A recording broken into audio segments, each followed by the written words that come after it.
This will be my third attempt. I keep having audio issues. Anyways, let's just get right into it and skip the intro. So I will be reacting to a video called Why the World Needs China, Cyrus Jansen, Thompson Rivers University, which is a video from November 21st, 2020, from a guy named Cyrus Jansen. He is an American expat in China. Oh, ignore the sounds if you hear any video game sounds. It's yeah, I don't want to explain it again because yeah, I'm just playing a video game. I don't need to give an explanation because I've done that previously, but it stops recording always. It's frustrating. Okay, so I'll be reacting to it, and I will I can't show the audio here because I always have issues with audio. I don't know why, so it will be like choppy audio if I try to show it. Additionally, it will also just take up extra space. You can watch the video and I'm sure you will be able to understand where in the video I am, or hear me respond to general points. Okay, good sign, it hasn't changed yet. Cyrus, do you need to give up your American citizenship? Cyrus, will your apartment in Shanghai have electricity? Cyrus, how far is the drive I hope you can hear. Orlando, Florida Maybe. to Shanghai, China?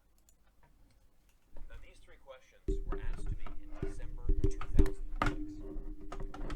Let me set the setting for you. So I was in my home, in my parents' home in Orlando, Florida. And my parents had organized a party of close friends and family. And we're sitting there, and I'm about 2 weeks removed from heading to Shanghai, China to begin my career. I just graduated university, and these were the three most common questions that people had asked me. Again, the first question, do you need to give up your American citizenship? You see, many people in America just were unfamiliar with the concept that I would go to China and that I would actually be an expat. Of course I don't have to give up my American citizenship. I can go and get a work permit in China. Maybe it was because the fact that China is a communist country, they thought I had to relinquish my American passport. He will be focusing this video on When somebody asked me, the Cyrus, aspect will of your China being apartment in communist. Shanghai have electricity? Well, the only thing I could do was show him a picture of Pudong. This is in Well, Shanghai. I think the Circa it's a October stupid 2006. wait, I'll pause it. It's a stupid.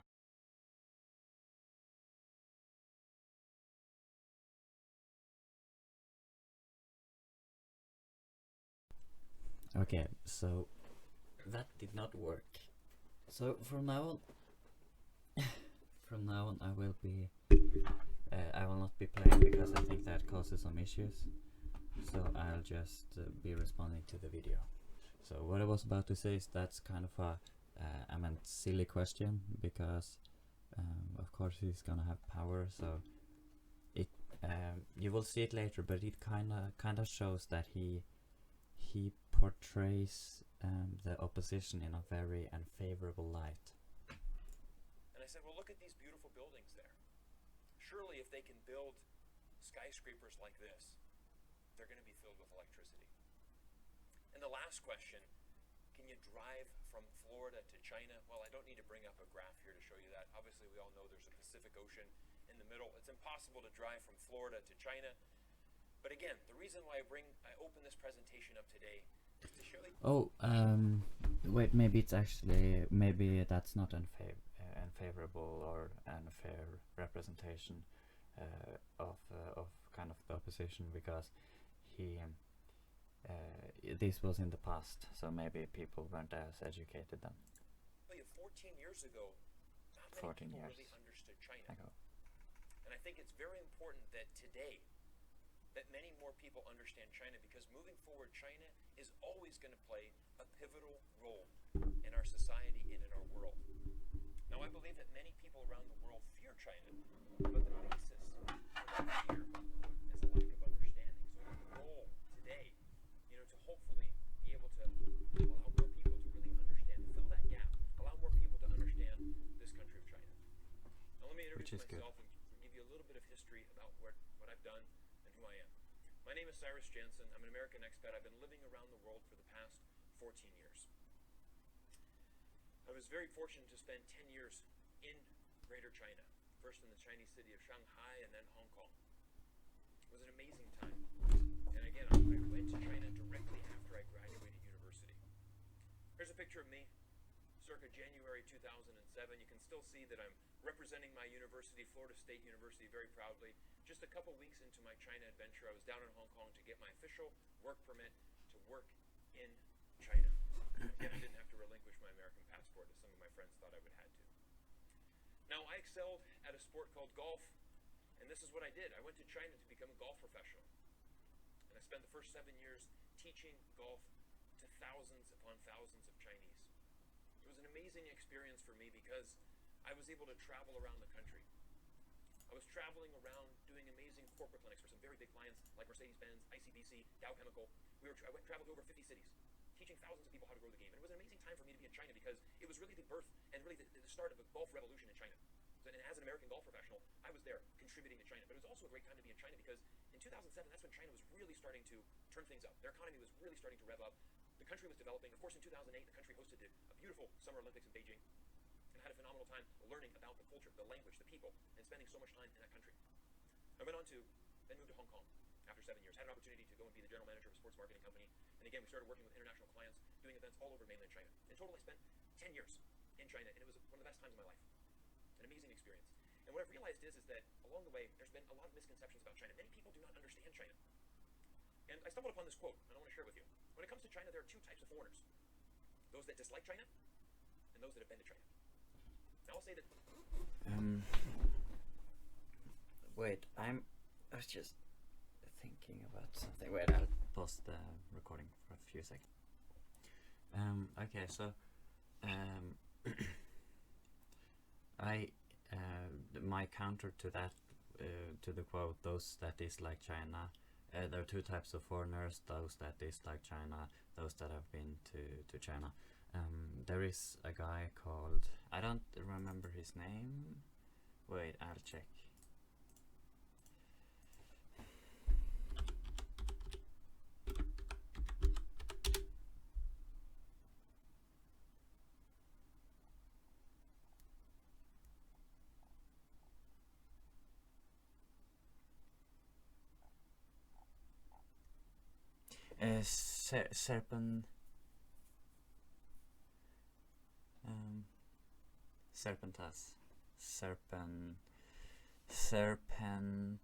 Serpenza. I was just distracted by something. He has a really cute wife. Yeah. So he left China and he dislikes. He wants China to succeed. And he likes China in that sense. He has a lot of fond memories from it, but he can't live in it anymore, and he thinks it's going in a very bad direction, and he dislikes China as like he does not have a favorable opinion of China. Wait. Okay, sorry, I just had to check if I was using the correct microphone. So yeah, that's my counter to that. This quote, I believe, it's not 100% accurate, but I do believe there is some truth into this. Okay, some of the people that dislike China, and you can check out his channel. It's a big channel. I think he's kind of pro-Trump, I'm sure, which is horrible, which is why I stopped watching him, because he's too like conservative Republican for me. I don't agree with his kind of. He's a very good person, I think, but he has some opinions that I like. He has some stances that I just can't stand. I don't like people who could even consider thinking favorable of Trump. the most, that really even hate China, have never spent much time in the country at all. They've done very little to actually research about China or try to get to know it. No, not unfortunately, necessarily. our world in the Western media is filled with so many misconceptions and stereotypes and just flat out biased reporting. Yeah, that is mainstream media. If you follow, if you just follow the mainstream media, then sure, it's superficial and yeah. But they are based in facts, and you can assess the like you can try to find the actual information in them, and you can also find resources on YouTube and on other places that give you a detailed like explanation. I always I always watch pro and con content. Like I try to find the truth and establish my opinion from that. So not that is not necessarily correct what he said there. Now, there was a point where I become so frustrated with this that I wanted to actually make my voice be heard. And it was about a year ago that I decided to make a video, and I put it on YouTube. This was my first YouTube video, LeBron James in China. About a year ago, LeBron James got in a lot of heat because he said this. He said, as an American, we have the freedom of speech, but we have to realize that freedom of speech potentially can have consequences. Correct. Now, many people saw that as LeBron James selling out to China. But the reality is like I said earlier in the slide, is that when you travel around the world, it's important to open your mind and learn about other cultures. We're always taught to, as children, to never judge a book by its cover. Okay? It's really important that you start learning about these other cultures. In this video I make reference to, for instance, if you wanted to travel to India, and you want to say, hey, I've got this brilliant idea on how to starve starvation in India, why don't you start eating beef? You have the freedom of speech to say that, but culturally that's not going to translate. Because in the Hindu culture, the cow is a sacred animal. It's just having these very basic cultural understandings that is very important today. I went on to continue making more YouTube videos, and the YouTube channel has continued to grow. I've been amazed and humbled by the support from people around the world, on people really wanting to understand more about China. And this has become a passion for me because my wife is Chinese. We have 3 beautiful mixed-race children. I am forever going to be connected to China, and I want more people to really know the truth about this amazing country. Now, when we start talking specifically about China, there's actually a 3-step process on how many Western governments and how many Westerners in general are viewing China. Let me explain that to you. Okay, now comes an interesting part. It's just goddamn, it's advertisement. The first step is that China is communist, which is correct. All of us know. But the word communist or communism is a word that is feared very much in Western society. Now again, I'm from America. Yeah, you'll go over this later, so just skip to that. Unfortunately, this is what happens for China, is that they have freedoms. From the outside, the form. Boop. Okay, wait. But the country that I've just described is not China. Maybe you're thinking of North Korea.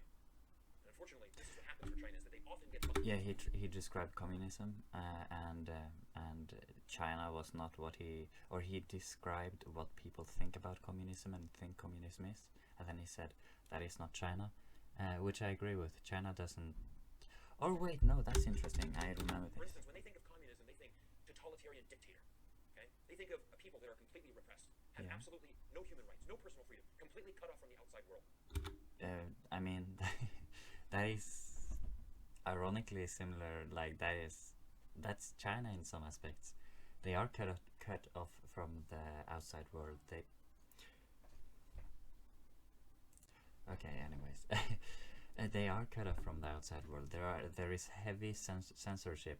I remember in the game I played earlier, which I'm not playing it now, called League of Legends.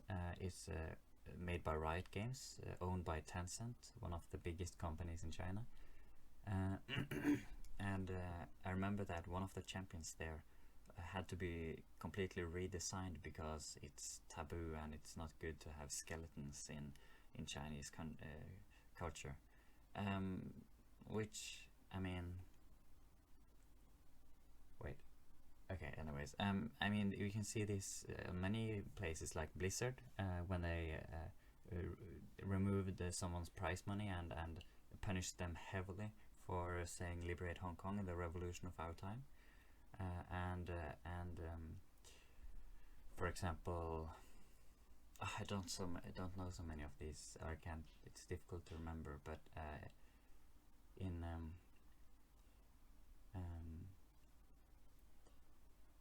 many scenarios, there has been censorship in games. So China gets very high priority, and they're very fond of censorship. That's a trend with China. So yeah, they are kind of cut off from the outside world. I don't see Chinese people just randomly on the internet. It's because the government obviously don't want them to be educated and don't want them to understand other people's perspective. And repressed, yeah, they are oppressed. I mean, have you seen what's happening in Mongolia? No. What am I saying? Mongolia? Wait.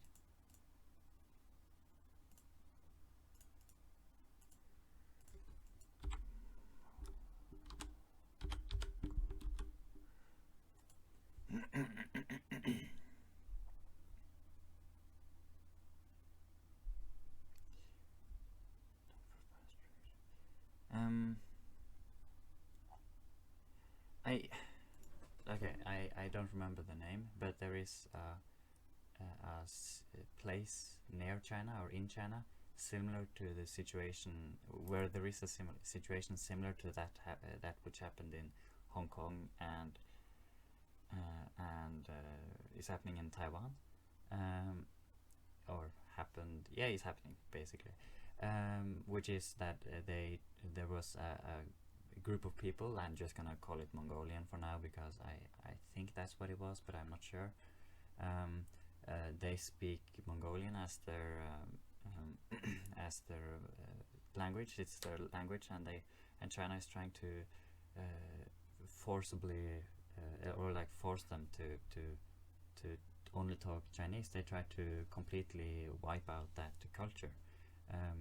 You can see that also in how they just completely destroy landmarks and culture, parts of their culture, and more urban cities, and just force people out. They just brute force through everything to kind of destroy certain histories and take their language away from them. There was a girl who committed suicide in protest for what's happening there, and there is basically concentration camps there, I think, where people who misbehave or who are particularly bad in some way are sent to kind of be brainwashed into just talking Chinese and forgetting about their Mongolian heritage, or like repress it and like suppress that aspect of them and their history.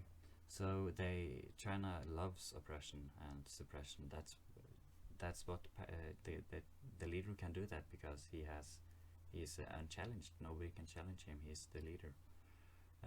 So yeah, not correct. Chinese people are suppressed. This is what people are thinking of when they hear the word communism. But the country that I've just described is not China. It is. Partly. You're thinking of North Korea. And unfortunately, this is what happens for China, is that they often get lumped in with the same boat as North Korea. Now, North Korea is exactly what I've just described. They're not nearly as bad. China and North Korea are very, very different in this sense. China is not nearly as bad as North Korea, but they're still on the spectrum, both of them, on the same spectrum. Right. There's not personal freedoms. You don't see North Korean expats. You don't see North Korean tourists.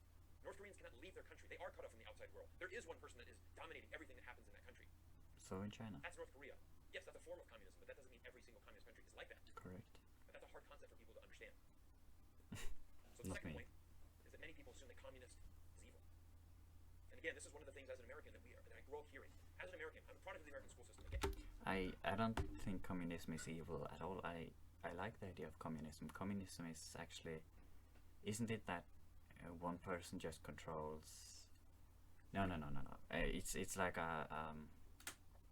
it's a philosophy of like anti-capitalism and sharing and some person being in charge, like a very centralized power that can kind of act. It's like monarchy, similar.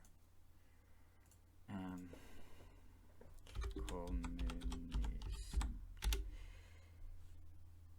Classical politics whose ultimate goal is to establish a communist society, namely a system in which where goods are commonly. That's what I meant. Where everyone has access to what they need. Everything is shared. Theory. Yeah. So I love communism in that sense. If we could have a communist country that has a good leader and that is a healthy country, then yeah, of course I would be in favor of that. Democracy sucks. It's democracy. Yeah, it sucks. It's a very bad system. It's because not everyone is fit to rule a country, and when everyone is supposed to have a voice, things might not always end so well.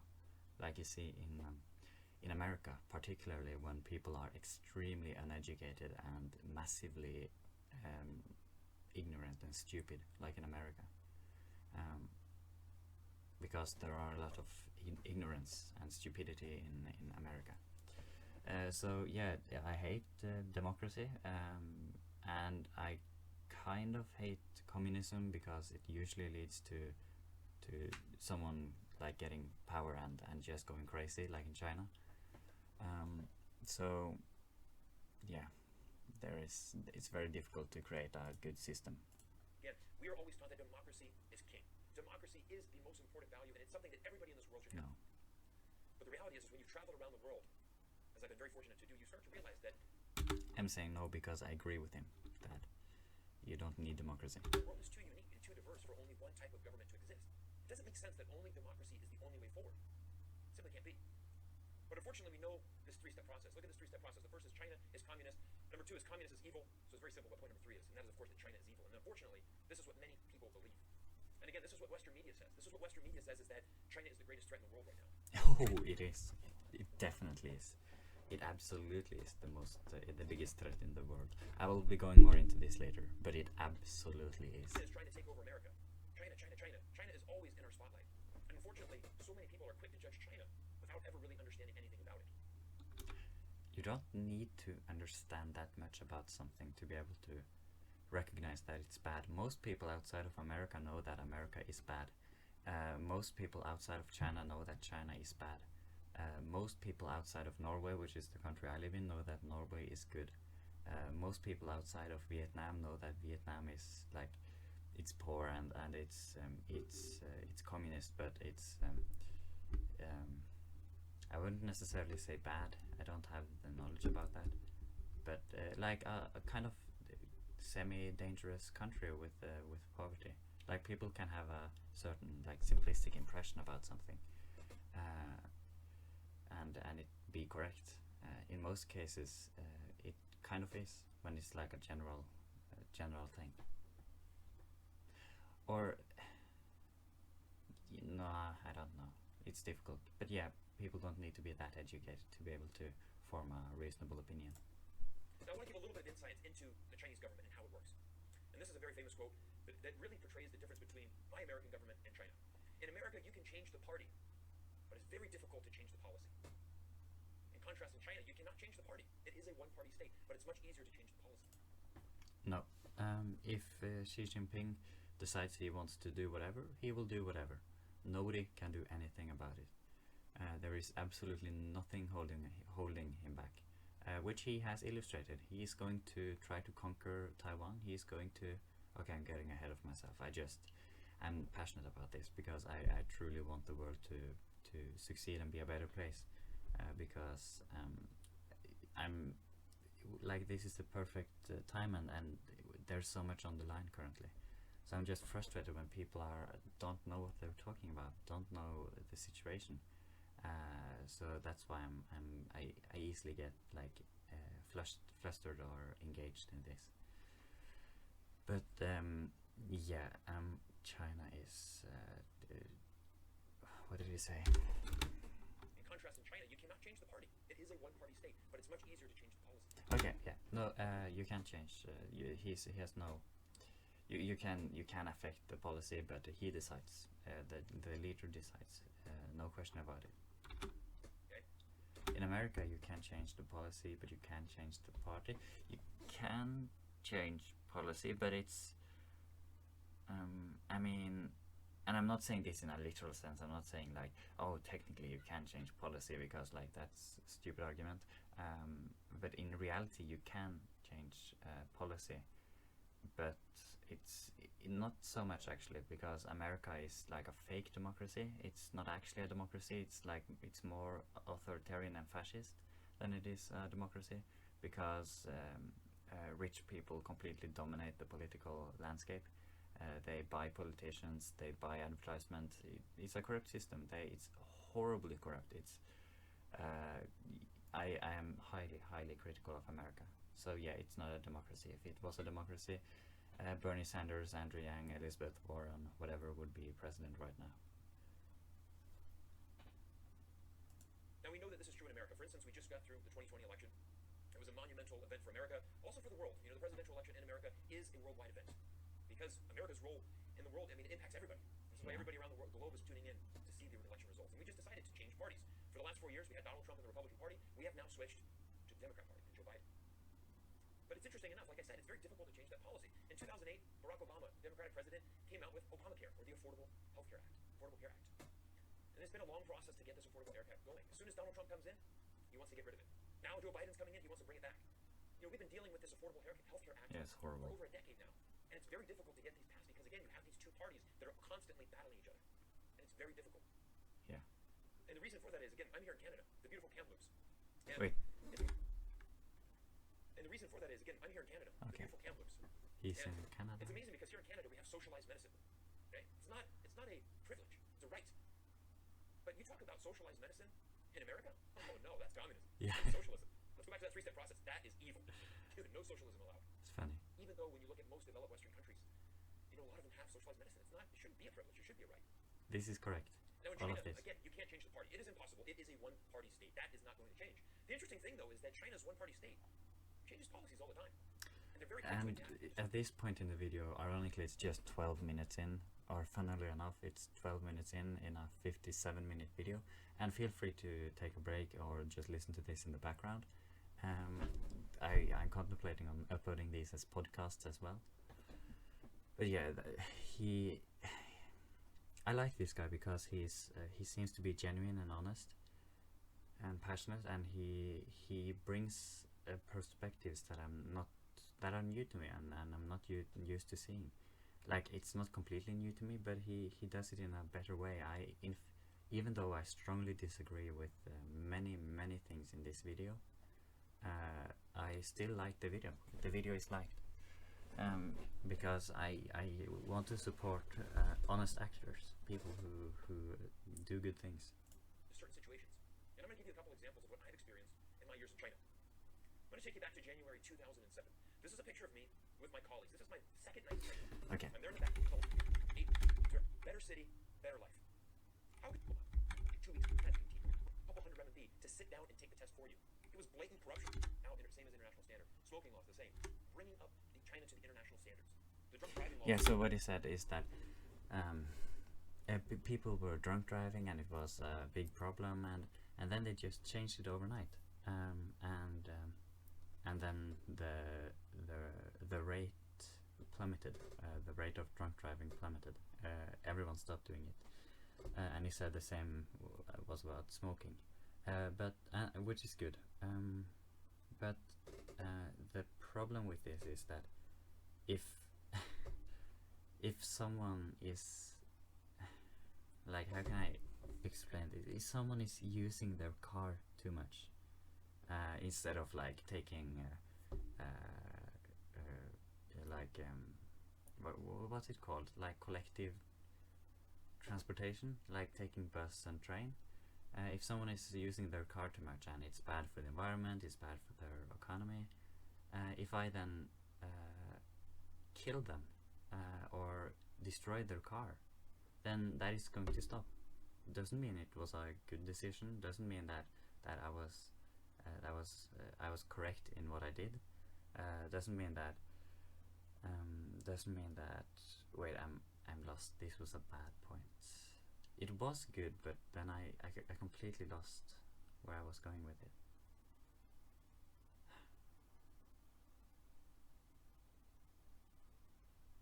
Yeah, wait, I need to pause the video and try to remember. Okay, I got it now. If I kill them, or let's say I just steal their car keys, now they can't use their car, or I steal their car, then sure, I achieved something good, because then I stopped them from doing that thing. But what if they suddenly need their car? If they suddenly need to travel somewhere, it's an emergency, or they want to go out for a trip, or there is trouble with collective transportation, or there is just some reason why he needs his car, then that it will be kind of like it creates a new problem when I solve the problem with just brute force. If a better solution would be to, for example, try to convince the person to not use his car as much, and then he'd say, okay, I will not use my car that much, and he still has access to it. The problem with China is it takes absolutely no it has no regard for the people who are in different situations. It just brute forces its way through everything. It's a highly authoritarian dictatorship, that just changes things, that has massive implications just on a whim, like they don't care. It's not important for them. Now, same as international standard. Smoking law is the same.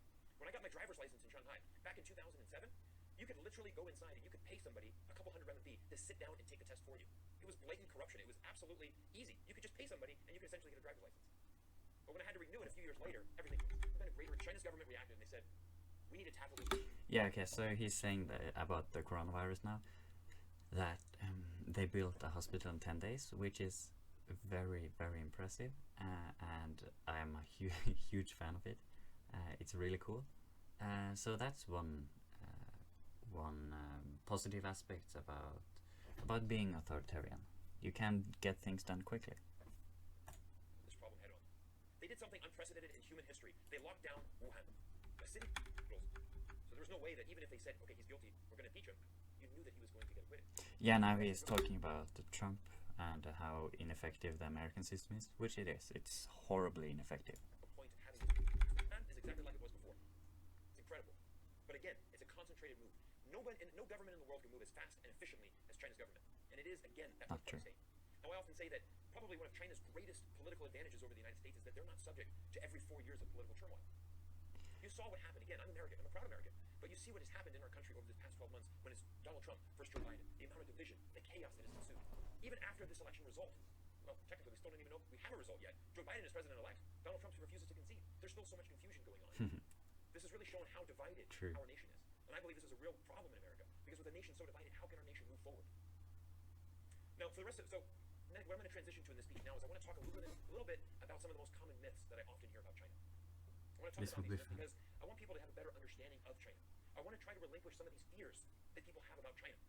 Because I feel that if you can understand China more, you're not going to be scared of it. And then, oh, I said this will be fun, because like he gets into some substantive things here, things where I have more valuable information to contribute, more than previously. I mean, like okay, whatever. It's not more in quantity, it's more in quality. We're going to talk about why China is such an important market. Now let's begin with myth number one. There is no freedom in China. Now many people tell me this. They say, Cyrus, I know Partly like China. correct. But the reality is that the Chinese people have no freedom. But there is very little freedom in America as well, because you're born into a socioeconomic status and you are basically a slave to the system. Jeff Bezos is the richest man in the world and he refuses to pay his workers a living wage. They can't sustain themselves off of that job alone, and he tries to automate everything away, so he has very few workers compared to how massive Amazon is, and he fires workers just suddenly if they complain about their situation. He has no regard for human life at all. So he's a horrible, disgusting person who should go to prison. He is mistreating people, and he is like I mean, he's doing tax fraud. He's doing he's probably, I mean, I don't know if he's that criminal compared to others. It's more that America's system allows you to be like this. But yeah, so he refuses to pay his workers a living wage. So yeah, there is no freedom. Nobody cares about you in America, except for there is very little freedom in America. Nobody cares about you, and you're stuck in the situation you are in. Even the world's richest man won't care a single bit about you when you're working for him. So yeah, very little freedom in America. But also, I think maybe China has a bit more. No. The government is incredibly intrusive with surveillance and social engineering in China. So very little freedom there as well. Human rights in China. There's no freedom of speech. I mean, I can't even access Western social media sites like this. Oh, these are interesting points. I look forward to this. Now, the interesting thing is we look at, yes, Facebook, Twitter, Instagram, all of these things are blocked in China. There is the Great Firewall in China. China's government does censor content. 100% true. I'm not going to argue that. But the interesting thing is that freedom means different things to different people. Oh god, this is... I don't like the way he's handling this. I think he's doing it honestly, but just watch. Tell me, Cyrus, you know what's great about America? We can go on the streets, and I can simply say, I don't like the president. I think he's an idiot. I can say whatever I want. I have that freedom of speech. In America, we do it pretty good. Right? This is Saturday Night Live. Right? We get great actors like Alec Baldwin playing Trump. Shout out to Jim Carrey, the Canadian, playing a great Joe Biden. It's funny in America that we value so much that we can make fun of our leaders. But it's interesting from a cultural perspective in China. Chinese people say, well, it's not really something that we want to do. I think it's actually better for us that we have a leader that we can entrust in. Horrible argument. Absolutely horrible argument. So what he's basically saying is, we can't, like, okay, let's say that China's government suddenly decided to commit mass genocide in Hong Kong and Taiwan. Not too unlikely that will happen in Taiwan. Okay, it's probably unlikely, but Taiwan will have to surrender, or there will be some economic dominance. They will do it in a more subtle way, because they absolutely are trying to demolish and conquer Taiwan and dominate it and take full control. And then they will move over to other countries. It's China's way. Xi Jinping's way, more specifically. Well, that was the first tick. The lid. No, the sound. That sound. The sound. That's a tick. I explained it earlier. Not a tick like the insect, but a tick like it's called a tick in Norwegian. I think it's called that in English as well. It's like something you do that is difficult to control. But anyways, what was I saying? Yeah, so let's say they are doing these things, committing genocide, and they decide to try to poison everyone, and they decide that nobody is allowed to go outside, and they decide to like destroy the environment even more than they already do, and just act completely out of control. And then you can't criticize them. Like, and his argument would be, well, I think it's better that we agree that our leader is great instead of being divided. No, that's a horrible argument. You need to be able to criticize someone, or else there will be a power monopoly. You can't change when you can't say anything bad about your leader. Like, that's crazy actually. You can't say that you disagree with your leader in China. You can't just go on the street and do that. That's absolutely crazy, in my opinion. No, not in my opinion. It's objectively crazy. You cannot criticize the person who is controlling you. That is scary, very scary. Extreme levels of suppression. That we trust in and that we can respect. Yeah, shut up. The ability Sorry, to I'm just that that really triggers me. That really annoys me. You cannot make that argument. That's a horrible argument. It's not something that we're really craving. Yes, you have the freedom of speech, but we don't really care to have that particular freedom of speech. No, you don't care to have freedom of speech, point blank. Now, it was interesting. A lot of people like to, argue me on points on YouTube, or, they know that I'm a content creator. I make these videos to help people understand China. Somebody said something to me really interesting. They said, Cyrus, it's amazing that you make these content videos on YouTube. Okay? It's amazing that you talk about China on YouTube, but the reality is that Chinese people are cut off from the outside world. You have 1.4 billion people cut off. They have no idea what's going on outside of China. Because if they did, if they got a taste of Western democracy and how we live in the West, they'd be leaving China in a heartbeat. I think it's quite interesting. Maybe we should look at some data.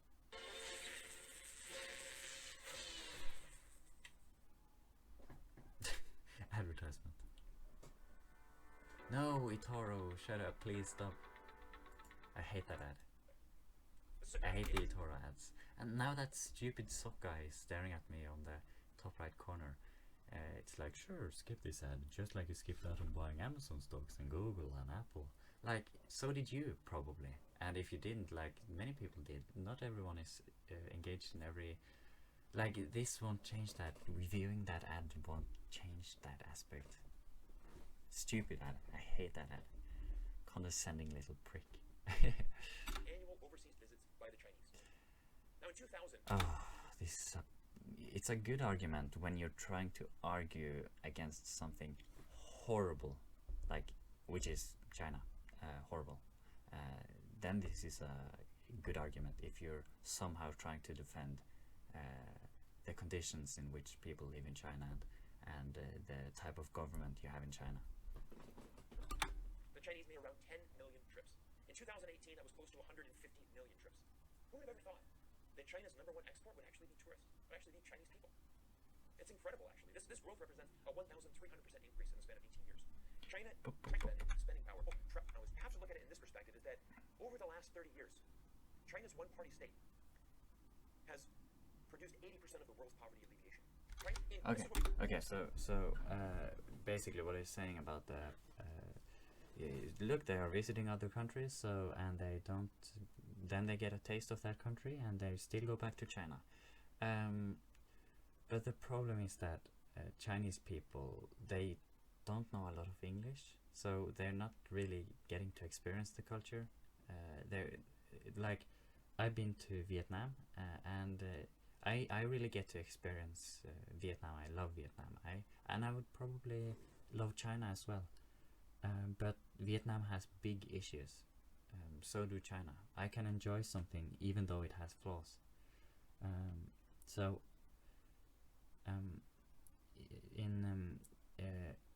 But I was in Vietnam, and I was able to experience that country because I was with a local person there, and she helped me.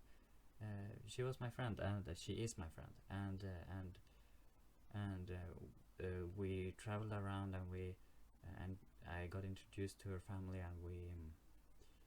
and I got to kind of, she taught me about the country, and I heard her talk to people, and I got to be in these situations, these personal situations, which I would never have been in if I wasn't with her, because I couldn't. They did not understand English. I could not communicate with them. I could barely communicate with my friend. So I actually got to experience that location, but Chinese people don't get to experience other countries. They just travel there to, like, there's a stereotype, I don't know how true it is or not, but I think it's pretty true, and that is that rich Chinese people go around the world and just checking off like landmarks. They're just trying to go to every landmark. It's like a social thing, because China is a very superficial country where status is everything. There was that guy who got put in jail because someone attacked him in a bar because he didn't want to sit down with him, and they always, like in China, people always try to save face. Nobody can argue on that. It's obvious that people care a lot about other people's impression about them, their social status in China. So when they can say that they go to all of these different countries, then that gives them social status. Doesn't mean they experience it. Go back to the one-party state. You have to look at it in this perspective, is that over the last 30 years, China's one-party state has produced 80% of the world's poverty alleviation. 80% of the world's poverty alleviation has come directly from China. To put this in perspective, if you take out China's contribution from the worldwide poverty alleviation over these past 30 years, the result would be a negative figure. More people would have gotten into poverty than gotten out if it wasn't for China's efforts. And again, over the last 30 years, 800 million people have now gone from the lower to the middle class. That's an incredible number. And this shows why so many people in China respect the government and are optimistic about the future. Harvard University. Sure, say that to Hong Kong. They did a landmark study. One of 7 people, despite all of the huge risks and the massive authoritarian suppression by the Chinese government, 1 out of 7 people went out to protest. 2003 to 2016. It studied all aspects of Chinese life, and it found that over 90% of Chinese look at their government in a favorable way. Yeah, sure, they can't. Okay, I need to respond to that later. But yeah, about the poverty thing, that's great. I haven't heard about it, and I assume it's true. Of course, it's true if he says so, because it's a fact. It's like it's a statistic. But he's going to get into that later, and my argument would sound similar to that I would make later, because my argument would be that in most cases, maybe they're just doing it to gain some influence. They're not actually trying to help with poverty. but we'll get into that later. I don't really, the poverty thing, I don't know much about it, so it just sounds very good actually. It sounds wonderful. Chinese life, and it found that over 90% of Chinese look at their government. It studied all aspects of Chinese life, and it found that over 90% of Chinese look at their government in a favorable way. It was my mother. Okay, so what did he say? They support the one-party state, and found that over 90% of Chinese look at their government in a favorable way. Funny. Well, it can be confusion about what to like. I mean, the government. It depends on how the question is phrased. It depends on like I don't really trust that study. It depends on how the question was phrased, and it depends on like what kind of culture they have. If they think like, oh, we are just poor people and the government is here to protect us and it's doing all of these things, but trust me, they're doing it to help us. Like, sure, if you're not critical and if you have a certain perspective on life, then yeah, you will perceive it in a positive light. And additionally, like, Chinese people are pretty much forced into having a positive view on the government. Like 90%, I'm surprised it's not 95. They support the one-party state in China because they can see the tangible results. Oh, that's just a wild assumption. Wild assumption. I would venture to say that the United States, or even many other Western countries, would be nowhere close to that 90%. Nowhere close. So the next myth that I often hear is that there's no safety in China. Oh wow, wait, nowhere close? Seriously? Like, have you seen the World Happiness Index? That's stupid. That's an insult, actually. Of course they would be close. Like, Norwegian government is heaps better than Chinese, and I have a lot of criticisms about Norwegian government. And the Swedish government is a lot better, and the Finnish government is a lot better. German government, I'm sure, is a lot better. Canadian is definitely a lot better. Like, that's a useless statistic. Not useless, but yeah, you can't draw that conclusion. And probably one of the graphs that scares a lot of people is this. This is looking at the top cities in the world. Yeah, surveillance. CCTV cameras. You can see on this list, it's dominated by Chinese cities. There's no doubt about it. If I sound like if I sound bored, or if it sounds like I'm talking in a low way, or if I'm tired or just miserable, it's just that sometimes I overthink. I have a lot of thoughts going through my head at all times. So earlier I started overthinking about something, and that really exhausts me. That really takes away a lot of my energy. So that's why. So it's not. I like this video. And I think this is fun to go through videos like this. There are CCTV cameras all over China. In fact, the only city on this list that is not Chinese is London. That also has a lot of these closed circuit television cameras that are monitoring everything that happens. Now in China, you're never going to see a police officer pulling somebody over to give a ticket. That's all done automatically by cameras. Okay? The reason that people actually like this is the fact that all of these additional They don't like it. They don't. provide an incredible amount of safety in the city. Incredible amount of safety. Like, laws doesn't equal safety. Like, the legality doesn't equal morality. It doesn't equal what people define as safety. Not necessarily. You see, even petty crimes like pickpocketing have almost now been eliminated because No, that is not true. of the amount of cameras everywhere. Even pickpocketers, as soon as they pickpocket that, somebody can call up the police and say, I was just pickpocketed here. They can tap into the camera. They can use facial recognition. No, they can't, because not all, like, the pickpocketer hides their face. Everyone wears a mask in China. Many people wear a mask, and of course they're trying to hide their identity. I heard from Serpentas, the YouTuber I talked about earlier. I heard that he talked about how people trust each other less in China now, and how the pickpocketing has actually been on the rise, And immediately find the criminal. or like it's handled worse now. It's more dystopian.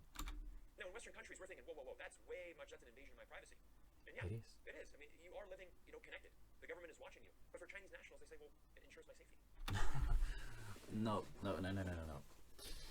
They don't say that. Or if they do say that, they haven't experienced what many Chinese people have experienced, which is that the government blackmails them and say, we will say bad things about your family, we will do something to punish your family if you don't listen to us, we will do that and that to reduce your social status, limit your social credit, like with Xu Shaidong. like this is stupid. That is not correct. They don't appreciate it. Massive invasion of privacy. I'm actually happy to give up some personal freedom, knowing that I live in a country that we don't Assuming that country has your best interest in mind, which China don't. have these massive problems. For example, a lot of Americans say, Cyrus, we have the Second Amendment. We have the right to bear arms. And a lot of people think that that is what equals safety. Now, this is a picture from the Michigan courthouse earlier this year when protesters in America rushed the courthouse to say, we don't agree with these COVID lockdowns. Wait, I'm thinking again.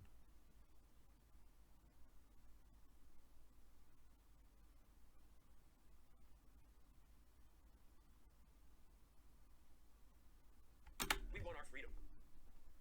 Now, it's very important. When you show this to Chinese people are not looking at that and saying, they're saying, that's not safety. I don't want anything to do with that. Massive strawman. That's very bad misrepresentation of the opposition. I'm very happy to live in a society where we don't have guns because we don't need them. I lived in China for 10 years. It's one of the safest countries in the world. No, that is not true. Absolutely. No, not for your mental health. I mean, I come from Florida, again, where we were rocked by one of the most tragic school shootings in history.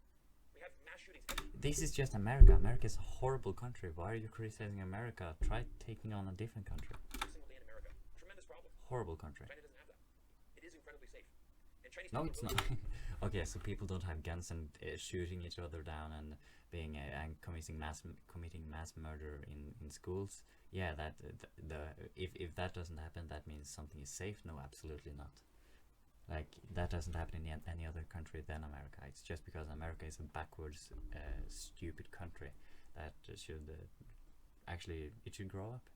America should finally try to actually live up to their own standards instead of just being a childish high school bully, which is what they are aiming to be right now. You give up a little bit of that personal freedom to ensure that safety. That's not a sacrifice. But again, this is why it's important to travel and to understand that freedom and these values mean different things to different people. Having a gun. No, Very important thing. no, it's a universal definition, and whether or not, like, yeah, probably for the individual, it's kind of subjective, but people also have a general, like, there is a general concept of freedom, and people, whether or not they agree with it, they fall within it. So it doesn't matter if they think they have freedom or not. They don't. For an American. And I get it. I understand American culture. But for Chinese, it's just not the same. So if you look at it from an American perspective, you're not going to be able to understand that. Now, the third myth I want to tackle is China is the biggest threat to democracy. Absolutely. It's a touchy subject. Absolutely. And one Sorry, of I the was videos young. that I made on my YouTube channel that's been my best video to date is this one, The Truth About Michael Pompeo in China. And in this one, I open the video by saying this statement. Every time Michael Pompeo opens his mouth, the Chinese people love their country more. That's scary propaganda. That sounds scary. That sounds like the crazy American puppets that are bought by the billionaire. Sounds like something they could say. Like, every time that happens, we love America even more. We will always be free, blah, blah, blah. Like, that sounds, when you say every time they open their mouth, the Chinese people love China even more, that's scary propaganda. Really signifies what a lot of youth in China are feeling because No. the problem No. is that Youth? No. Michael Pompeo is continuously saying Absolutely false statements not. about China.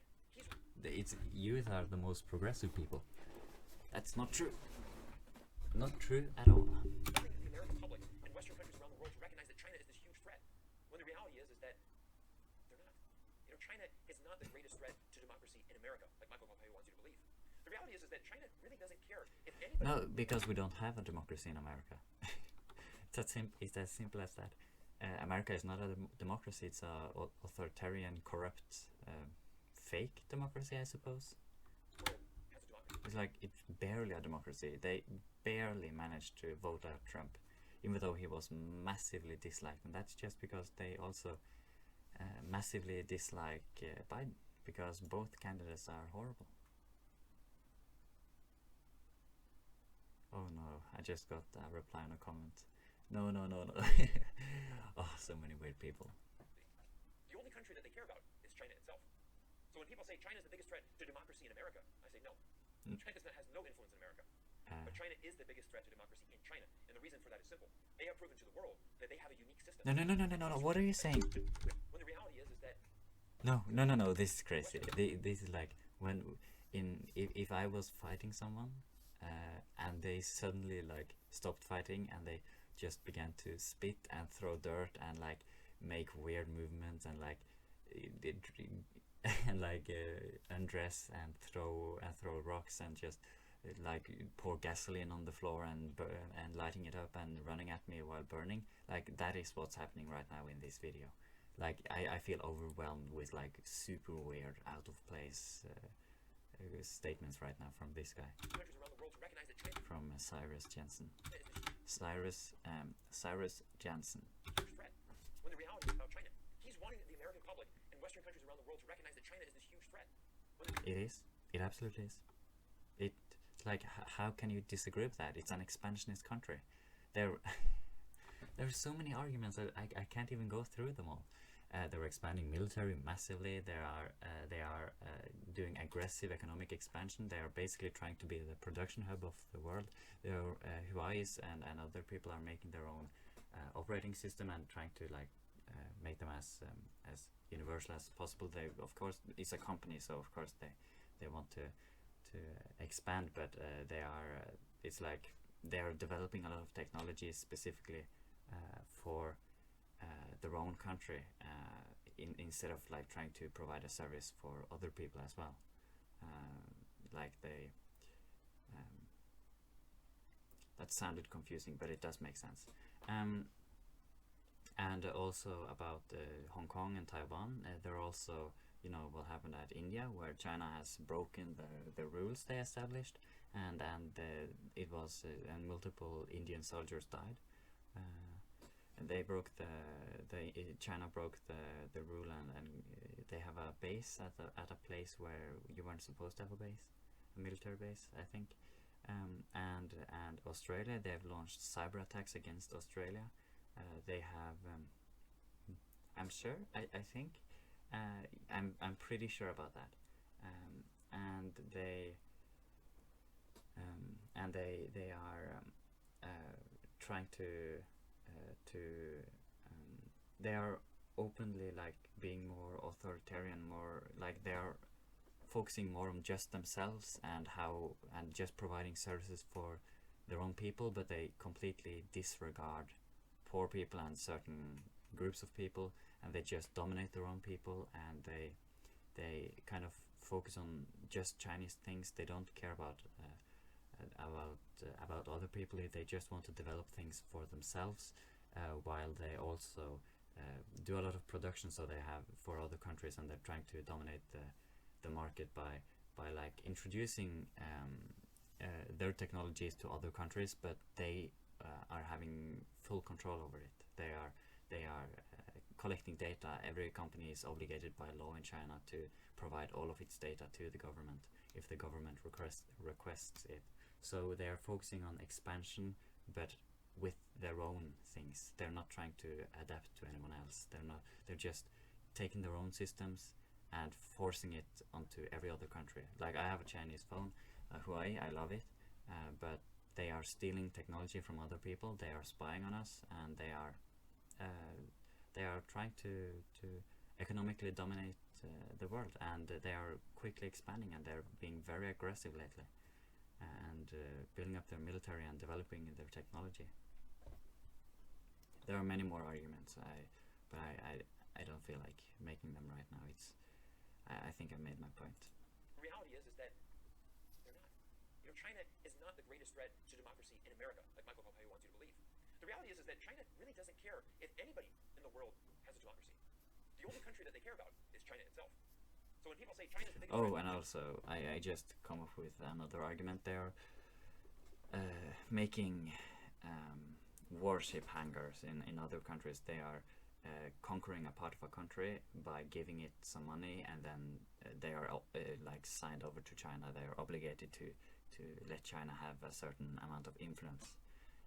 Unlike in Norway, where they genuinely try to improve the situation they have there, they give resources, they allow them to develop on their own. When Norway provides aid to other countries, but China does not. They want influence and they want expansion. Very scary. To democracy in America, I say no. China has no influence in America. But China is the biggest threat to democracy in China, and the reason for that is simple. They have proven to the world that they have a unique system that works for them. No, they're not proven to the world. But in order to really understand this, you must go back and learn about Chinese history. I'm going to take you back 122 years. This is a cartoon. This is a French cartoon that was published. And on this, you can see the respective leaders. Okay, so Russia, never mind. I skipped some parts. They have a unique system, and they are going to be very resistant to foreign interference, and that is what's causing. They are going to be resistant to foreign interference. Wow. China Yeah. and the United States right now.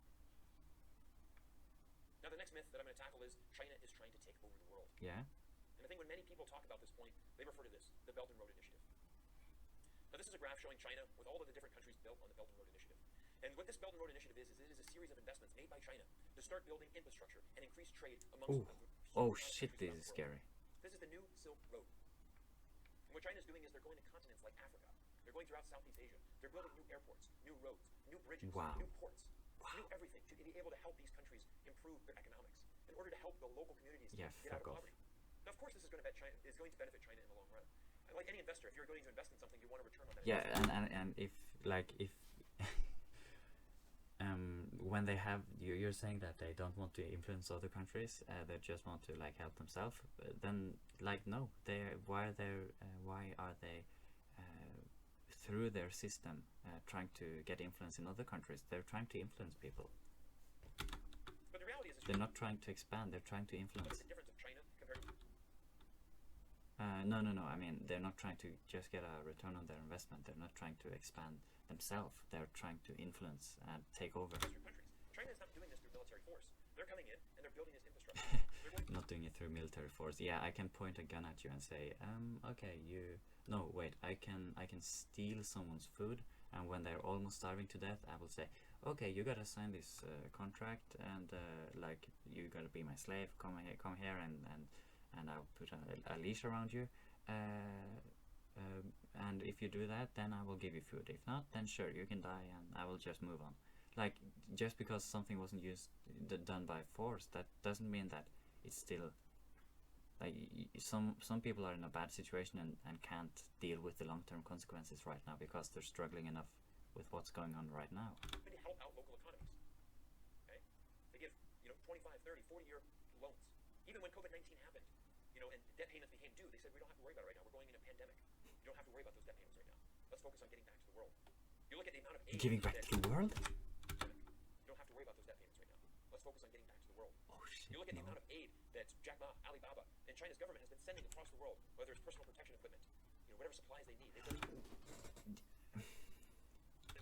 They have massive infrastructure. Sure, it's good that they've done that, but either people have bought it or it's just virtue signaling. They're just showing, oh look, we're good people. I don't know, that's not good spirited of them. They're not doing it in good faith at all. I don't trust China to do anything in good spirit. They have shown so many times that they care about expansion and authoritarianism that they don't care about their own people either. So I think when you look at how China is developing infrastructure, it potentially... If they did, then the situation in Taiwan and Hong Kong, I described it earlier, they're suppressing their own people. They don't care about them. They're tools. They're using their people as tools. Change so many of these different countries. Again, you look at the continent of Africa. There's not another country in the world that is doing as much benefit to Africa as the country of China. Very, very, very, very scary. Because I truly wish Africa would become a developed country. I want the people there to be able to contribute to the world, to be able to live a good, fulfilling life. But I don't trust China to do it, because they will exploit this to gain power. Now let's take a look at a case study on what potentially this infrastructure development could actually bring. I'm going to take you back to a small little fishing village. Okay, blah, blah, blah, blah. 40 years later, this city of 20,000 people is now... This is now helped China... What's going on in this room? I was in an auditorium at my university. And what was amazing was we had an executive from this company come and give us a speech. Starbucks, the great American home school. Other countries in the world to manufacture. What makes is not 1 point. Cool. I like that, Starbucks. That's cool. In China today. And again, Starbucks' continued growth is because of its international play. Let's look at another company. A company we all know, of course, and that's Apple.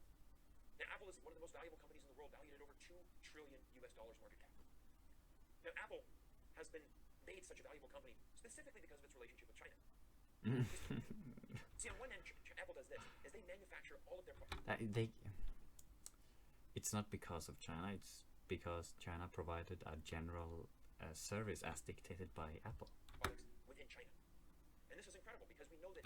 Like, this is what I mean. Like, I felt like I kind of failed at my argumentation earlier. China is trying to, like, people rely on them, but that's good for China. They have influence and it creates job in their country. But they're also, like, Harmony OS, like TikTok, echo chamber, where you're continually, like, dopamine rushed into continuing and just consuming content. And they used child labor in the past to be able to make some of these products, child slavery. And when we look at, like, Riot Games, who is owned by Tencent, they are making decisions to try to be popular. They are very corporate in their way of thinking. So is Blizzard, very careful to not be anti-Chinese in any way or do anything that could possibly upset China. So they are trying to just completely conquer and censor the world.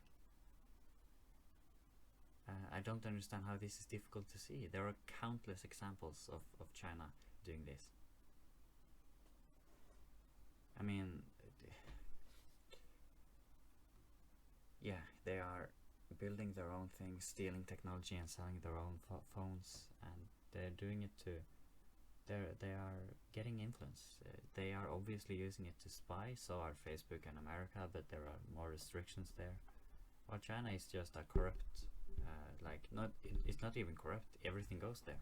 They decide the law. They can hide whatever information they want, they can steal whatever information they want, they have no due process, they have absolutely nothing stopping them from doing whatever they want. Or, I mean, the government in China. This iPhone, $1,000 in the store, but we know that they make it for pennies on the dollar in China. They save a substantial amount of cost by manufacturing in China. Then what they do is they ship it back to California, where they then assemble it and then sell it to the domestic market. But the interesting thing about Apple's relationship with China is not so much just the manufacturing, because surely you could find other countries in the world to manufacture. What makes this such a lucrative venture for Apple is the fact that they get to then go ahead and turn around and take these manufactured iPhones and ship them from California back into China.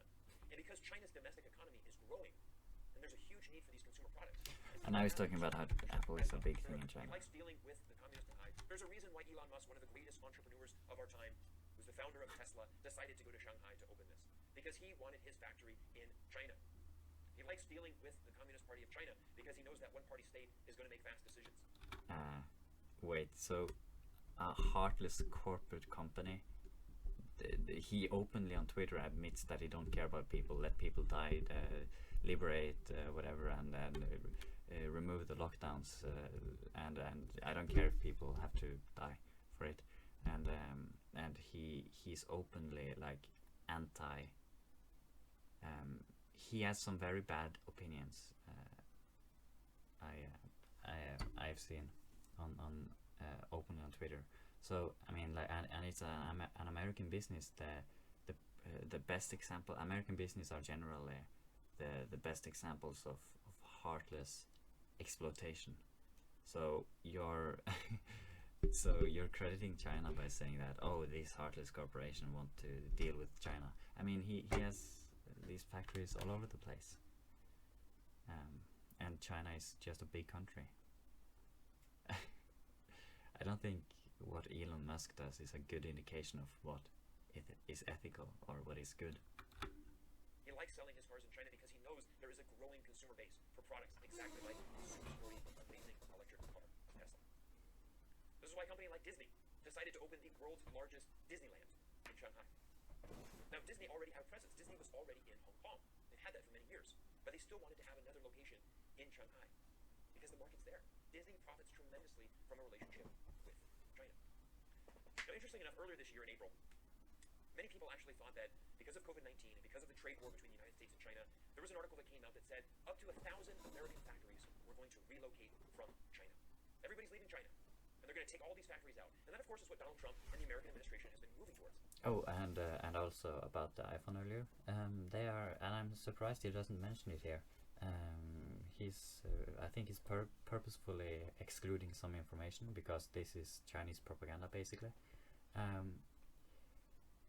it's well structured Chinese propaganda, and it has aspects of it that are fair and good, which is why I like it. It's a good video, but it is Chinese propaganda.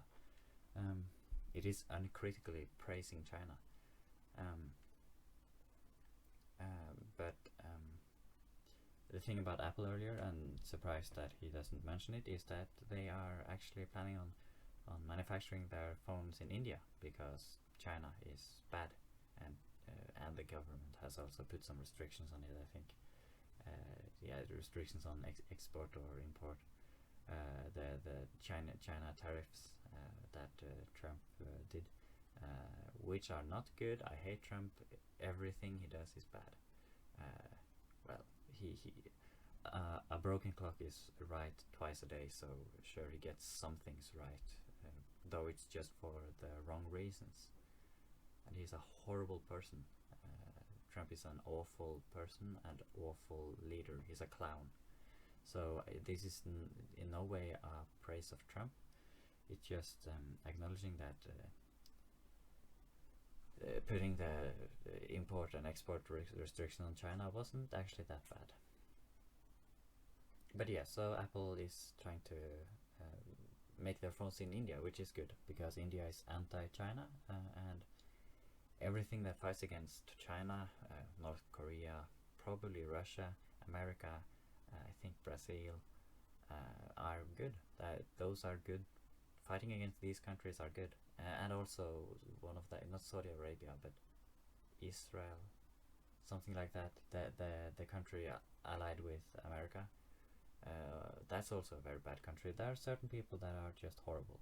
Also Congo and other places. There are many countries in the world that are dangerous, but not many of them are systematically dangerous like China, because America is just capitalism run wild. People do whatever they can to increase profit, no matter what the cost is.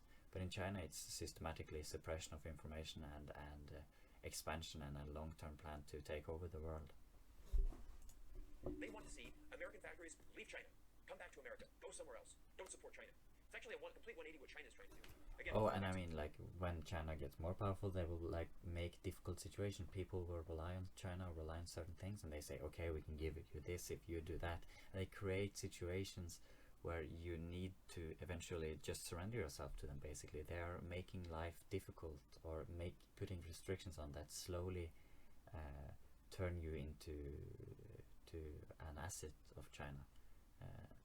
And gives China influence, and they will eventually take over the world and be, if everything goes as they want to, they would. Or I mean, Xi Jinping. I don't mean the Chinese people. They're great. They are fine. I have nothing against them. I mean the leaders there. So, like for example, if you know America, they put sanctions on medicine to Iran or something.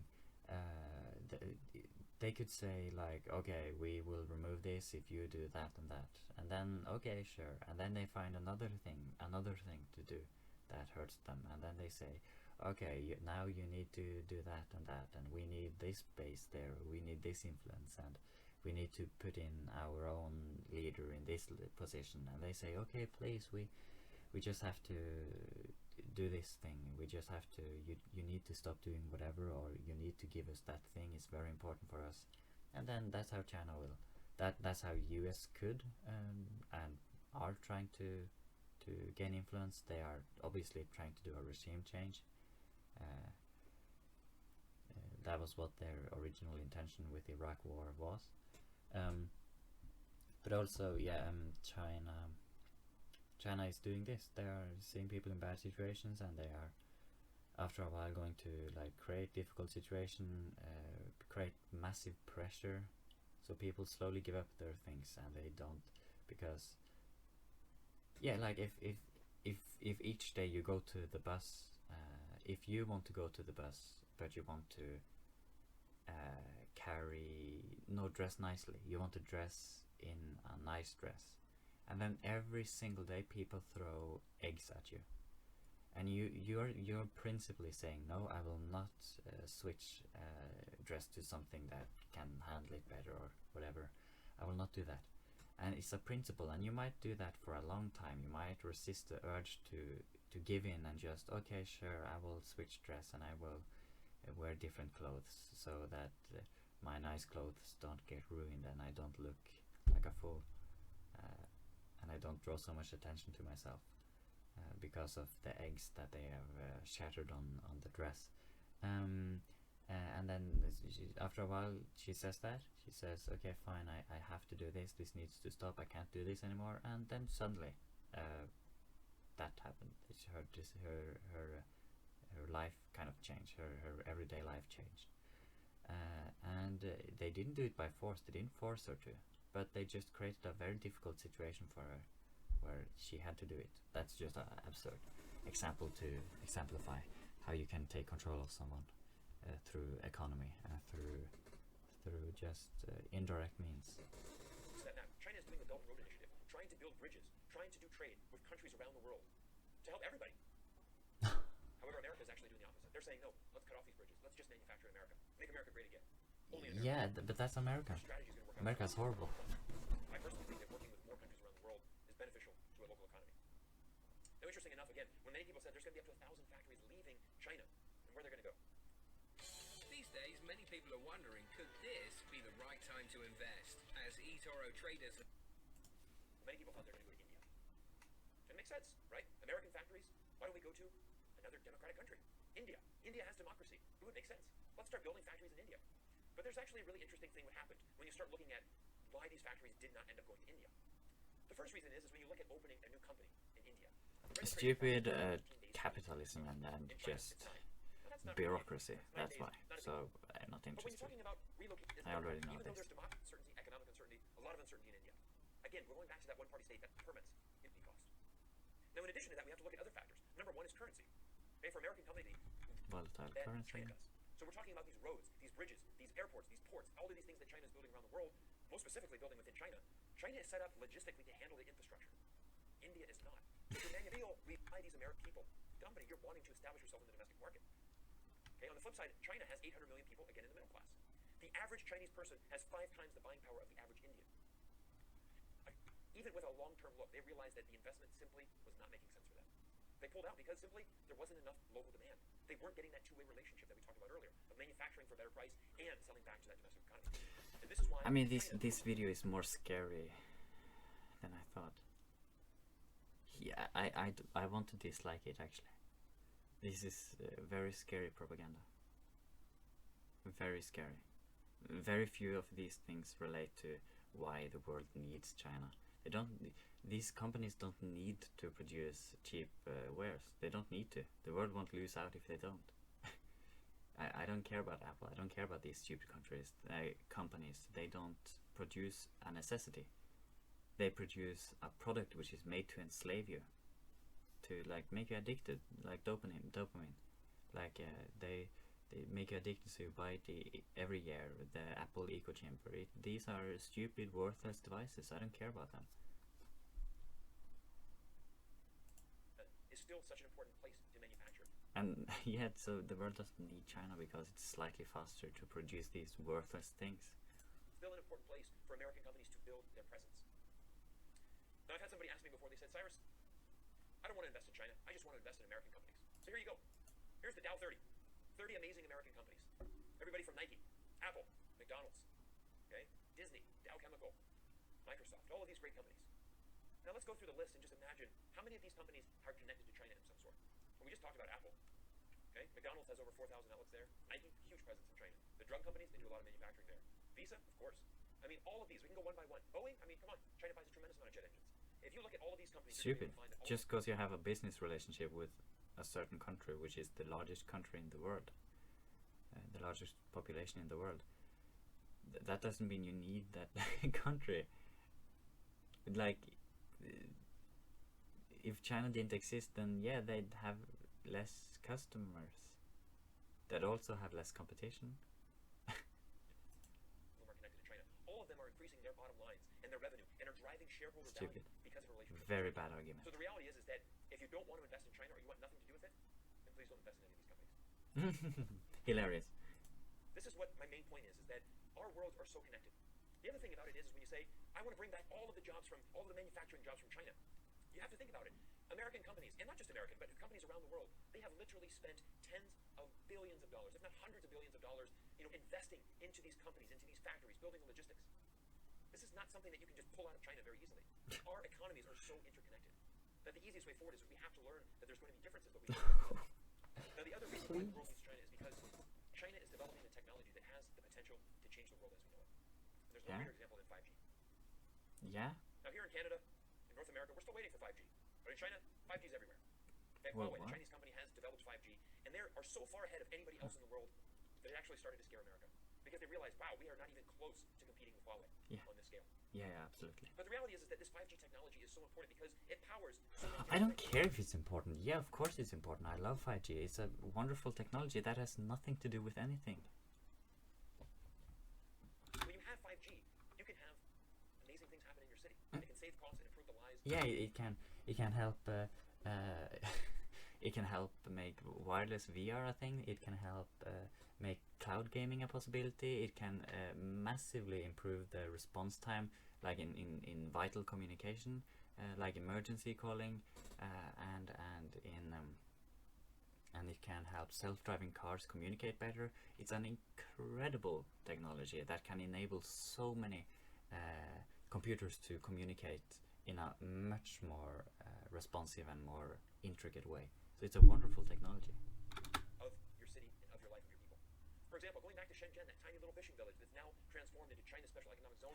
Oh, I've been in this city. I think I recognize those houses in the background, those tall buildings, skyscrapers or blocks or something. It's an airport there. The plane stops at the airport before moving on. Wait.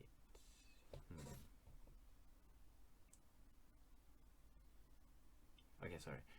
I was just looking at something on the screen. What is that? Oh, it's two people shaking hands. I see now. Okay, but yeah, I've been here. It's so beautiful. I've not been in the city, but I've seen it. It's I love the environment. It's so beautiful. This is a fleet of their electronic buses. 16,000 buses in their fleet, every single one of them electric. They're now experimenting with cool. driverless buses. That's a power move. Systems, all powered by the 5G technology. Ooh, that's cool. I love that. Oh, I wish the rest of the world weren't stuck with their head up their ass. Shenzhen just opened a metro line not long ago that's powered by 5G. Okay, you have to have this 5G technology to bring you to the front. So again, in China we have a saying, if you want to see China's past, you go to Beijing. If you want to see the present of China, you go to Shanghai. But if you want to see the future, you go to that fishing village that's now China's third largest. If you want to see the Shenzhen. past, then you travel back in time because China is actively working to destroy it. In China today, it's almost a cashless society. Okay? People are using their cell phones in mobile payments like Alipay, WeChat Pay to completely transform their lives. Okay? 90% of transactions done in China today are done via mobile payments. I was back in China last year on a business trip, and I actually had some renminbi that I had to use. Wanted to get rid of it. And it was so difficult to use that because everywhere you go, everyone is so used to using your mobile phone. Cash was an inconvenience, but this shows the future. China recently launched its first digital currency. I agree with that. And what they did is they experimented again in the city of Shenzhen. And they started giving out a few $1 million worth of this digital currency, and they did an event. They wanted to see how it. I haven't seen this before. I think I stopped the video before this point because I had to restart my PC or something, and I just forgot to watch the rest. Would spend it. And so they did is they said, if you This is incredible. I really like this part. I love hearing about how China has like cool advanced technology because I love efficiency. I just truly wish that other societies would just realize that this is the future. I love electric. I love reducing the amount of physical material you need to perform certain tasks like cash purchasing things. And credit cards, actually. You can just use your phone like in China. It's so cool. Register for this event. We're going to give you some digital currency, and then you can go to these vendors and you can try it out. Again, the future of the world is being tested right now in Shenzhen. All of this future technology that is leaps and bounds ahead is all being developed in China. So this is why it's important for us to... Wait. I think I'm thinking. Sometimes I just start thinking about... I hate overthinking. I'm scared about the fair use. This is obviously fair use because I'm commenting. It's public available on YouTube. I'm not paying you to see this. I'm not telling you, like, I'm not trying to hide the fact that I'm not trying to steal the content. I'm open that this is someone else's content that I'm reacting to, and it's transformative, and I take breaks, and I contribute, and you are here for my opinion. If you wanted to see the video, you would just see the video. So yeah, but I don't need to argue that actually. I'm just overthinking. But I can feel rest assured that I can feel comfortable knowing that yes, I don't trust Google. I don't trust these crazy American companies, because they don't care about me, and China doesn't care about me, and no company or none of these care about me. Like I mean, they don't care about their customers. In Norway, many companies care about their customers, like actually care, and we have a lot of this is confusing. What am I saying? Anyways, Google particularly doesn't care about me. Other companies doesn't necessarily care about me specifically, but they definitely care about their customers and are more humane. In their decisions, they make decisions that favor people and not necessarily profit.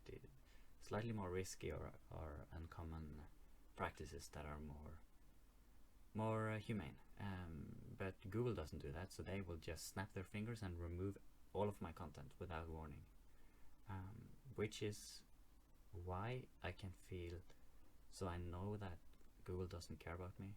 I know that many other countries does care about me, so it's not that, it's just that Google in particular doesn't care about me.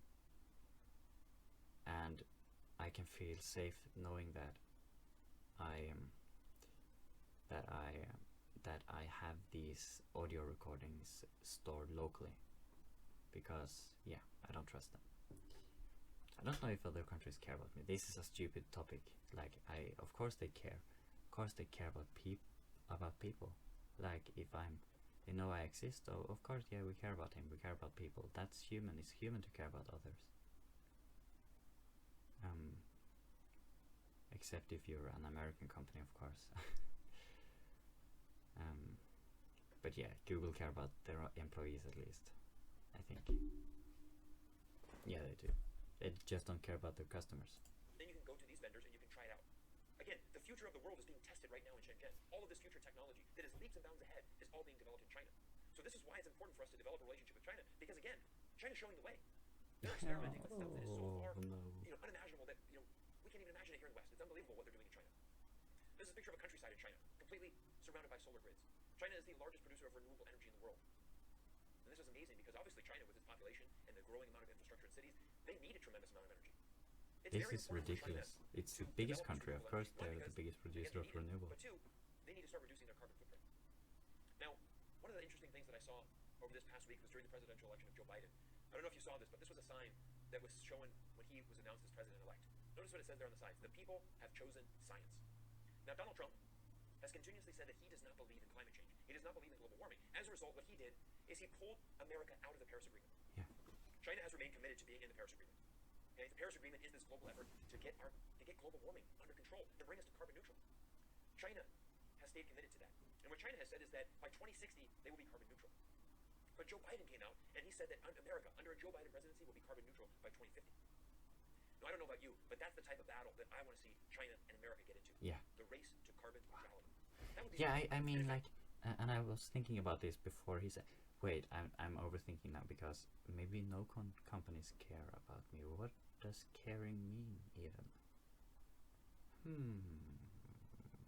Stupid opinion, stupid question. Not caring in this sense is just that you do very anti-consumer things, which Google does, which many other companies don't do. At least not to the same extent. But yeah, what I was saying is that this guy, I wish that thing was the way he said it. He is very optimistic, and I enjoy that. I don't think I want to remove my like. I was just annoyed earlier because he was lying and he was being ridiculous.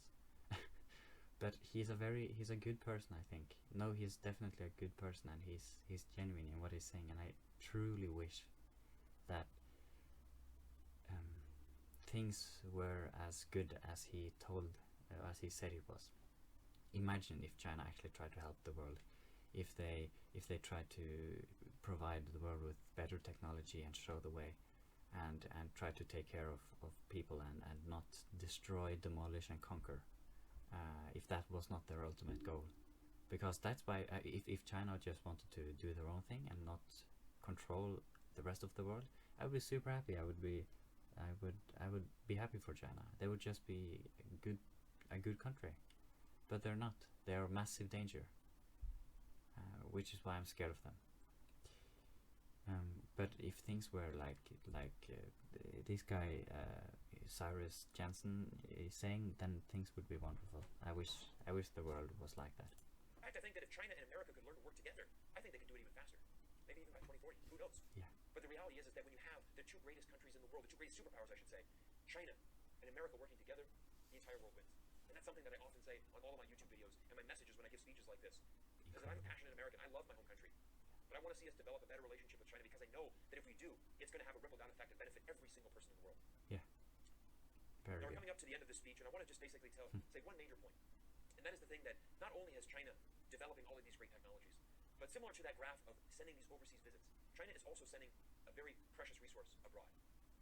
And that is Chinese international students. Chinese international students is a tremendous resource. And again, it's why I'm here at the beautiful Thompson Rivers University. So big shout out to Carlos Kong and the entire organization here at the Chinese Student and Scholars Association. I want to thank you very much for bringing me out here to Kamloops. It's my first time in this beautiful city, first time at this university, and I'm so honored to be speaking in front of all of you. And especially everybody on YouTube that has taken time out of your day to join us, wherever you are in the world, thank you for joining. But Chinese students, Chinese international students, are a tremendous resource. This is something that's really undervalued and underlooked.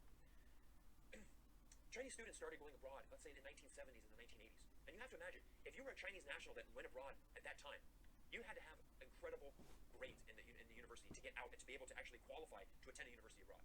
The reality is that for decades, China was sending its brightest minds out of China to go study abroad. And the reality is that most of those students, when they went abroad, they never came back. If they went to America, they became American citizens. They settled down in America. Okay? Interesting. It's not until recently that now China has had all of this economic growth that now we've seen the opposite. We're now seeing that Chinese international students are going back to China. But again, many Chinese students around the world. Again, name a major city in the world right now that doesn't have a vibrant Chinese community. Chinese are everywhere. Again, it goes back to that point. The Chinese are cut off from the outside world. Well, how can they be? There's Chinese people everywhere. You don't think they're talking back with their Oh, he's making some good arguments now. But the reality is, this was a very powerful end of the speech. I need to respond to this later. That many Chinese students still do end up settling in beautiful countries like here in Canada. They're eventually going to become a Canadian national, settling down here, establishing their life. A great example of this that I can give is a man by the name of Eric Yuan. Now, Eric Yuan was okay, so my counter argument is that now it's very difficult for people to leave China, especially if they have had some controversy there, because then China will go after their families, which was the case with Serpendas something, he's the other guy, and which is the case with Xu Zedong. They are going after them and trying to destroy their lives, because China does not care about human life, they care about expansion. Not the people of China, but the leaders. And they of course care about being authoritarian and controlling everyone, and having ultimate control, and just a superficial understanding of, oh whoa, we are powerful, we want control. Like, it's very stupid, horrible. That is what China values. So the students are coming back to China. Sure, they see business opportunities, but they're not coming out again, for sure. And if they are, that's that's a red flag. Born in Shandong province. He applied 8 times for a visa to the United States, but was rejected all 8 times because his English was too poor. Finally, on the 9th time, he was successful. He finally got the visa, and he came to California. Okay? He eventually went on to earn an MBA from Stanford University. And then he started his company in 2011 called Zoom Communications. All of us know Zoom now because of COVID-19. Eric is now, in 2007, Eric became a naturalized American citizen. His 3 children were born in America. They're all American citizens. His company, Zoom, American company. He's employing Americans. Everything is benefited because America welcomed this Chinese immigrant student into their country. Eric Yuan is worth $16 billion now because of Zoom Communications. He has a tremendous impact into America. He's paying a lot of tax. He's creating a lot of jobs. He's really helping the American economy. So it really breaks my heart when I see American senators saying, No, "Hey, no, stupid argument. Stupid argument. He moved out. He did something. No, he did something great. Okay, good. Sure. Like, got nothing to do with how good China is. come out, we need to ban Chinese international students." I had comments on my YouTube channel saying, "You know what? We need to do better than that. Let's ban all international students. Why do we even need them here in America?" To me, that is such a short-minded Yeah, mindset. that's horrible. That's not how you get your country stronger. And that's one of the lessons. Yeah, I learned America from is Canada. stupid. Canada is America is retarded. I would have much more open borders if I could control Norway. I would have I would welcome people from all countries. Imagine, that would be so beautiful. So many entrepreneurs and so many people who can imagine if leaders weren't so retarded. Every country is so stupid. I hate politics. I love politics because it's the key to getting a better society and better world, but I also hate it because the people in politics are stupid. They are moronic. They are horrible. In Norway as well, politicians are trash. They are bad.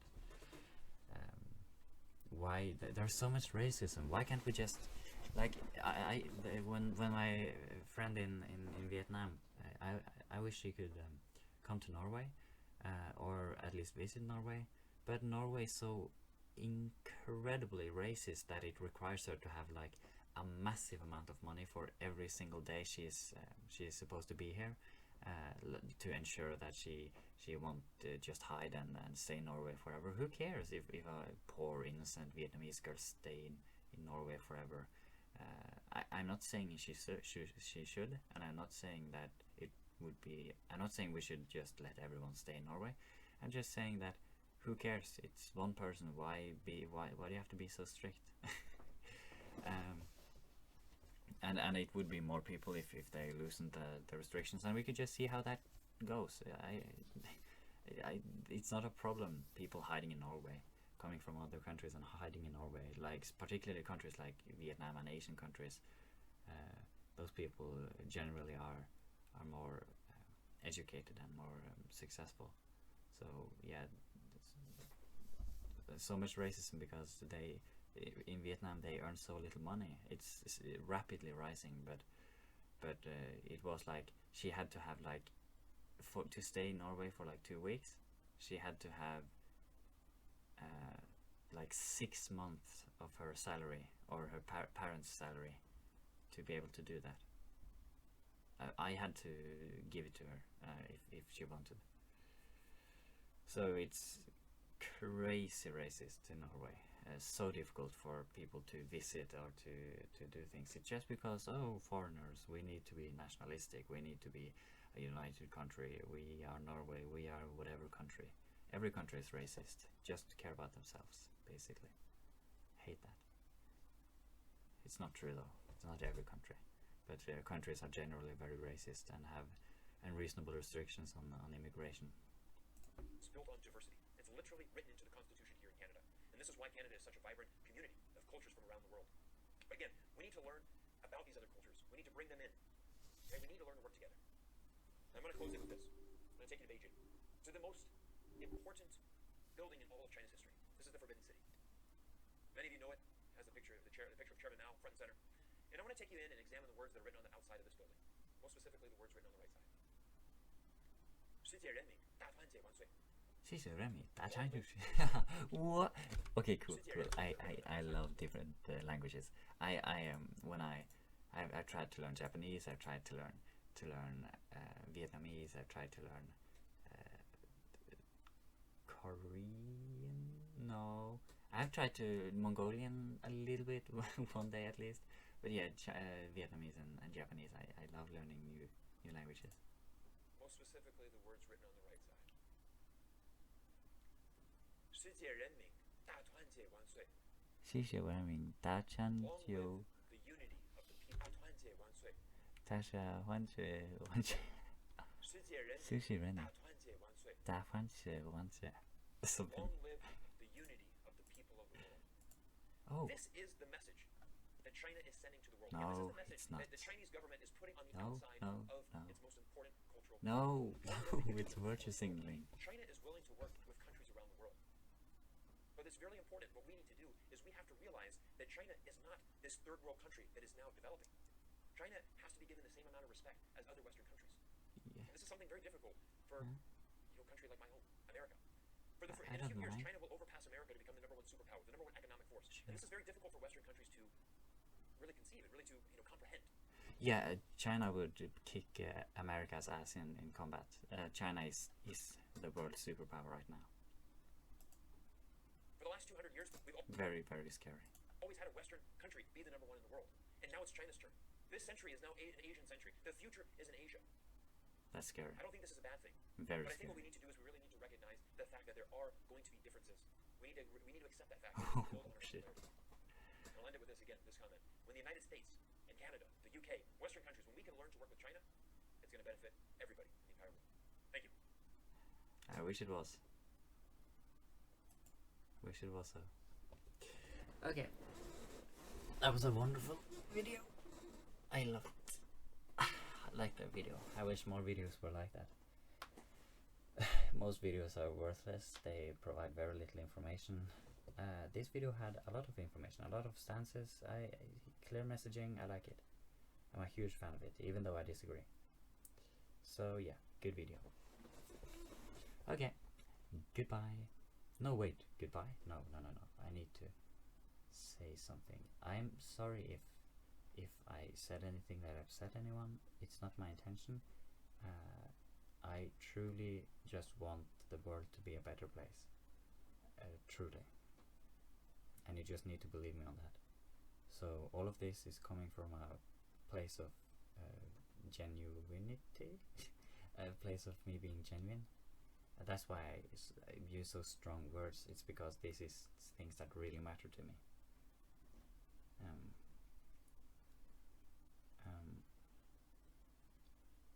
Wait. Oh, sorry. I started overthinking. And if you have anything you want to ask me, anything you want to tell me, if you want to criticize me, anything, you can do it in the comments. Or you can contact me directly. I don't know how you can do that on YouTube, but or you can do it on Patreon. No, that requires you to become a member, sure, I think. First, yeah. Okay, so I'm open to having my mind changed. And it's not like Steven Crowder. Steven Crowder is not open to having his mind changed. It's just something he says to be able to manipulate people. He is very close-minded, and he